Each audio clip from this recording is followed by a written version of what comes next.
ঢাকাইয়া সিনেমার আলোচিত মুখ পরীমণি। এই নায়িকা সিনেমা নিয়ে যতটা না আলোচনায় থাকেন তার চেয়ে বেশি থাকেন ব্যক্তিগত জীবন নিয়ে।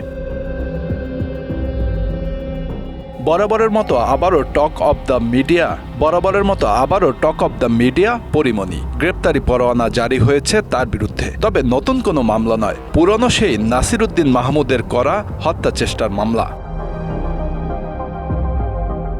2021-এর 6 জুলাই পরীমণি সহ 3 জনের বিরুদ্ধে একটি হত্যা চেষ্টা মামলা হয়। সেটি করেন আলোচিত ব্যবসায়ী নাসিরুদ্দিন মাহমুদ। মামলায় পরীমণি সহ আসামি হয় সহযোগী ফাতেমাতুজ জোহরা বনি ও জুনায়েদ বগদাদি জিমি। মামলায় নাসিরুদ্দিন উল্লেখ করেন, পরীমণি ও তার সহযোগীরা অ্যালকোহল সেবনে অভ্যস্ত। তারা সুযোগ বুঝে বিভিন্ন নামি দামি ক্লাবে ঢুকে অ্যালকোহল পান করেন এবং পার্সেল নিয়ে দাম দেন না। এতে আরও বলা হয়, পরীমণি অশ্লীল অঙ্গভঙ্গির মাধ্যমে নাসিরকে আকৃষ্ট করার চেষ্টা করেন এবং বিনামূল্যে পার্সেল দেওয়ার জন্য চাপ দেন। নাসিরুদ্দিন এতে রাজি না হয় পরীমণি তাকে গালমন্দ এবং একটি সার্ভিং গ্লাস ও হাতে থাকা মোবাইল ফোন ছুঁড়ে মারেন। এতে নাসিরুদ্দিন মাথায় এবং বুকে আঘাতপ্রাপ্ত হন।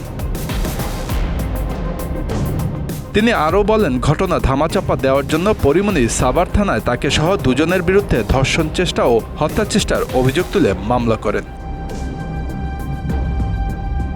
সে সময় মামলার তদন্ত কর্মকর্তা পিবিআই ঢাকা জেলার পরিদর্শক Mohammad Monir Hossain chief judicial magistrate আদালতে তদন্ত প্রতিবেদন দাখিল করেন। এরপর গত বছরের 25 জুন সিএমএম আদালতে পরীমণি আত্মসমর্পণ করেন এবং জামিন পান।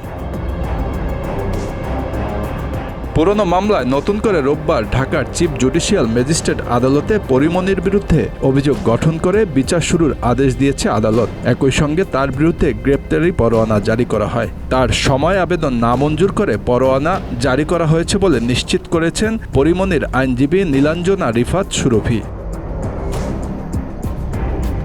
তবে নেটিজনদের অনেকেই বলছেন, সরকারকে নিয়ে সমালোচনা করার জন্য নতুন করে তার বিরুদ্ধে এই সিদ্ধান্ত। Bangla affairs news desk.